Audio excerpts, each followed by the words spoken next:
আসসালামু আলাইকুম, আমি Rubel Hossain Khan, global travel consultant BD এর পক্ষ থেকে সবাইকে স্বাগতম। শুভেচ্ছা জানাচ্ছি নতুন আরও একটি ভিডিওতে। বন্ধুরা, ইতিমধ্যে যারা আমাকে নতুন দেখতেছেন তারা অবশ্যই আমার চ্যানেলটিকে সাবস্ক্রাইব করে দিবেন এবং ফেসবুক পেজটিকে ফলো দিয়ে দিবেন, এবং যারা অলরেডি দুটোই করে দিয়েছেন তাদের প্রতি রইল আমার অন্তরস্থল থেকে শুভেচ্ছা, অভিনন্দন।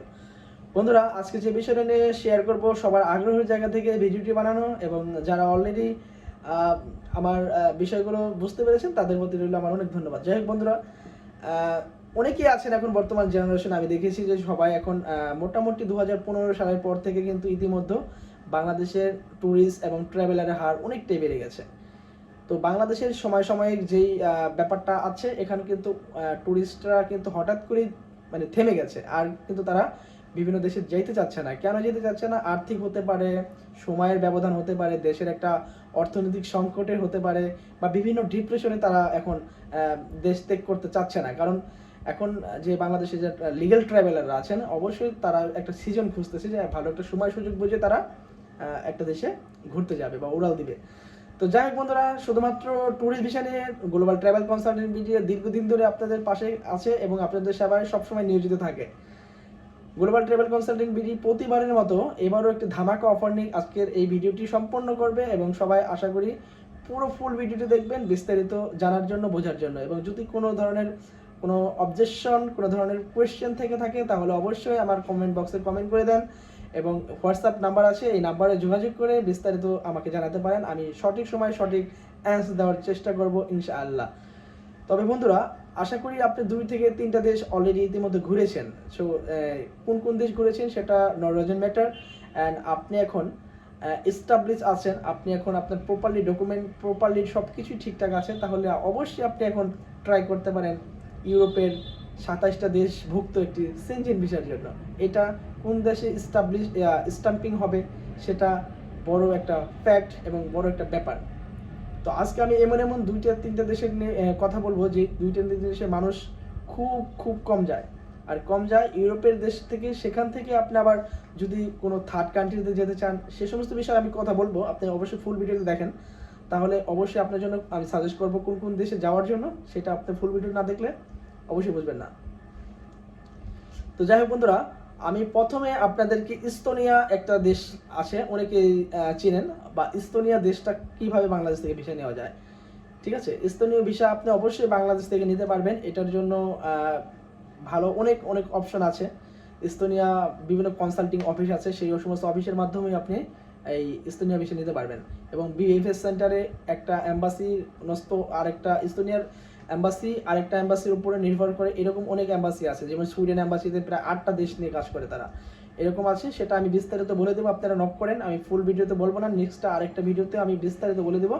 তো সময় খুব কম, সেজন্য আমি আপনাকে শর্টকাটে বলছি, আপনি ইউরোপের একটি ভিসা চুজ করতে পারেন। নেদারল্যান্ডস এবং সুইডেন, লাটভিয়া, আয়ারল্যান্ড, এই সমস্ত দেশগুলো আপনি চুজ করতে পারেন। যে সমস্ত দেশে বাংলাদেশের ট্রাভেলাররা খুব খুব একটা বেশি যায় না, সেই সমস্ত দেশে যদি আপনি প্রপারলি ডকুমেন্ট আপনি সাবমিট করেন, তাহলে আপনি ভিসা পাওয়ার পসিবিলিটিটা খুবই বেশি থাকবে।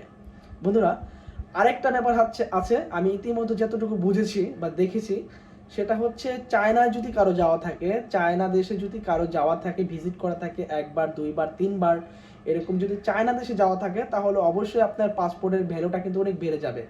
কারণ চায়না দেশে যাওয়া থাকা মানে অ্যাম্বাসিডাররা অনেক অনেক গুরুত্ব দিয়ে থাকে আপনাদেরকে, যারা চায়না দেশে অলরেডি ভিজিট করেছেন।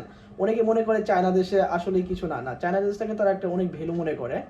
এবং আপনারা যারা ইন্টারভিউর জন্য প্রস্তুত থাকবেন বিভিন্ন অ্যাম্বাসিতে, বিভিন্ন দেশের ভিসার জন্য, সেটা হতে পারে সাউথ কোরিয়া, সেটা হতে পারে কোরিয়া, সেটা হতে পারে জাপান, সেটা হতে পারে আপনার ওই সমস্ত জায়গা, Taiwan, Hong Kong, any any any country হতে পারে। যেই সমস্ত জায়গায় ইন্টারভিউ ব্যাপারগুলো থাকে, আপনাকে কিন্তু চায়নার কোয়েশ্চেনটা তারা করবেই করবে। কেন? চায়নার প্রতি তাদের একটা আলাদা ডিমান্ড আছে, চায়নার প্রতি তাদের একটা অনেক কিছু জানার আছে। সমস্ত জায়গার বিভিন্ন দেশের কথা, বিভিন্ন আপনি চায়নার বিভিন্ন স্তম্ভের কথা বা বিভিন্ন কিছু আপনার কাছে জানতে চাবে তারা, যে চায়না এটা কেমন, ওটা কেমন, আপনি চায়না কেন গেছিলেন, চায়না কি করেন, এই সমস্ত আপনার এ টু জেড শিখাবে, খুঁটিনাটি ব্যাপারগুলো শিখাবে, এইগুলো মাথায় রাখবেন। তো চায়না ভিসার জন্য আমি আরেকটা ভিডিও করবো, সেখানে এ টু জেড বলে দেবো যে চায়না ভিসার সম্পূর্ণ থাকবে। আপনারা অবশ্যই আমার চ্যানেলটিকে সাবস্ক্রাইব করে দিয়ে সাথে থাকবেন, তাহলে অবশ্যই আমার চ্যানেলের সম্পূর্ণ ভিডিওগুলো যদি আপনি দেখেন, তাহলে অবশ্যই ছোটোখাটো চ্যানেলটি বড় করার জন্য আপনাদের একমাত্রই কাম্য। তবে বন্ধুরা, এই রিকোয়ারমেন্টগুলো কি রিকোয়ারমেন্ট লাগবে, অনেকে শুধু আমাকে প্রশ্ন করেন যে ভাই কি রিকোয়ারমেন্ট লাগবে। তো আপনাদের আর কোনো হতাশা নেই, আমার কমেন্ট বক্সে চেক করেন, এই সিরিয়ালগুলো আপনি আজ থেকে সাজাই নেন, ঠিক আছে? আপনার যদি এই সমস্ত ডকুমেন্ট না থাকে তাহলে এই সমস্ত ডকুমেন্টগুলো আপনি কালেক্ট করা শুরু করে দেন। এই সমস্ত ডকুমেন্টগুলো যখন আপনার ফুলফিল আপ হয়ে যাবে তাহলে আপনি নিজেও ট্রাই করে কিন্তু এই সমস্ত সেনজেন ভিসা পেতে পারেন। সেনজেন ভিসা তো বহুত কঠিন কিছু না, যদি আপনার প্রপারলি ডকুমেন্ট ঠিক থাকে তাহলে ভিসা দেওয়ার পসিবিলিটি আপনার 90% চলে আসবে। কেননা আপনার সমস্ত ভিসা জেনুইন, সমস্ত ডকুমেন্ট জেনুইন, ঠিক আছে? তাহলে আপনি কেন ভিসা দেবেন আসে, এটাই হচ্ছে মেন ব্যাপার। আর অনেকেই এখন বর্তমানে এস্টাবলিশ আছেন বাট তার ডকুমেন্টে শর্ট আছে, শুধু passport size NID card bank statement ছাড়া তার কোনো ডকুমেন্টই নাই। সেই সমস্ত ডকুমেন্টগুলো অনেকেই তৈরি করে দিচ্ছে, অনেকে বিভিন্ন ফ্যাক ডকুমেন্ট দিয়ে জমা দিচ্ছেন, সেই জন্য কিন্তু আপনাকে একটা স্যাংশন তারা দিয়ে দেয় ভিসার উপরে। সেটা কেমন আপনারা অনেকেই জানে থাকবেন, যে শুধু সবাই দেখতেছেন যে আমাকে রিজেক্ট করে দিচ্ছে। রিজেক্টটাও তারা কোনো না কোনো আইনের ধারায় আপনাকে রিজেক্ট করে দেয়। আপনার যদি কোনো ডকুমেন্টের প্রতি তারা সন্তুষ্ট না থাকে সেটা একটা ধারায় তাকে রিজেক্ট করে।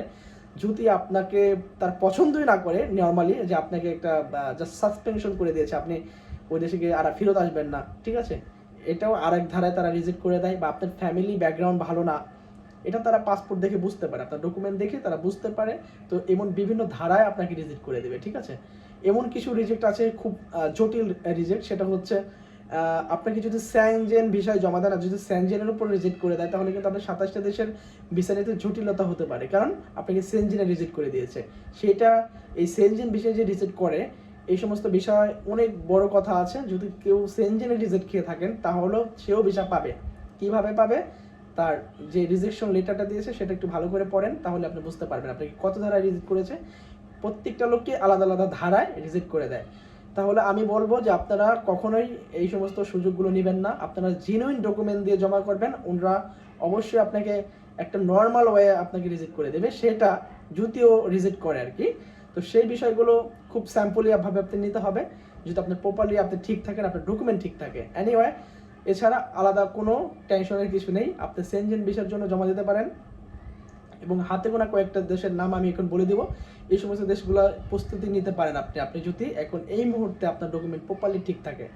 সেটা হলো ফ্রান্স আপনি জমা দিতে পারেন, এটা একটা ভালো একটা সুযোগ আছে আপনাকে, ফ্রান্স এম্বাসিতে আপনি আপনার ফাইলটা সাবমিট করতে পারেন, ব্যতিক্রম কিছু নেই। নেদারল্যান্ডস বা সুইডেন বা লাটভিয়া বা আয়ারল্যান্ড, ঠিক আছে, তো ইংল্যান্ডের মতো বা লন্ডনের মতো ভিসা আপনি জমা দিতে পারবেন যদি আপনার প্রপারলি ডকুমেন্ট ঠিক থাকে, ঠিক আছে। তো সিনিয়র কনসালটেন্টের মাধ্যমে যদি আপনারা এই সমস্ত সাজেশনগুলো বা সলিউশনগুলো পেয়ে যান তাহলে খুব অল্প টাকার ভিতরেই আপনি এটা শেষ করতে পারবেন। কারণ খুব অল্প টাকা বলতে এতটুকু বোঝাচ্ছি, বিভিন্ন দেশের অ্যাম্বাসি ফি বিভিন্ন রকম, তো আপনি সার্ভিস চার্জ 5,000 টাকা দিয়ে শুরু করে আপনি ভিসা ফিটা আপনি নিজের হাতেই দিবেন ক্যাশ, এরকম দিয়ে আপনি শুরু করতে পারেন। এবং যারা অন্য দেশের ট্রাভেল বা ট্যুর করতে যাচ্ছেন, যারা না ভাই আমি শুধু ইন্ডিয়া ঘুরেছি আমাকে আর 2টা দেশ অ্যাড করে দেন, তাহলে অবশ্যই আমি আপনাকে সাজেস্ট করবো আপনি চায়না অথবা মিশর ঘুরে আসেন বা তার্কিশ ঘুরে আসেন। তার্কিশ এর স্টিকার ভিসাটা আপনি নেন, কারণ তার্কিশের এই ভিসাটা সবাই পাবে না, এটার জন্য অনেকটা ইনস্ট্রাকশন আছে।